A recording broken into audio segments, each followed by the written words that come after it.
রাস্তার সাথে পুকুর। এখানে অনেক মাছ ছাড়া দেওয়া হয়েছে, অনেক জাতের মাছ, পুঁটি মাছ, কাতল মাছ এবং দেশি শৈতান মাছ, জিয়াল মাছ এগুলোও আছে। মাছগুলো নড়াচড়া করতেছে, দেখেন কত সুন্দরভাবে।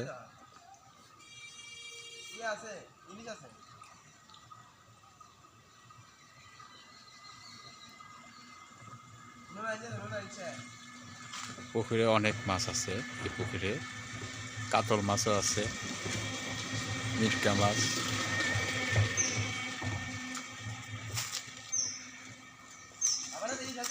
আর এটা কি গাছ এটা জানা নেই। এটা কি গাছ? কচুরি গাছ। এটা হচ্ছে কচুরি গাছ। দেখেন পুকুরের ধারে কত সুন্দর হয়েছে।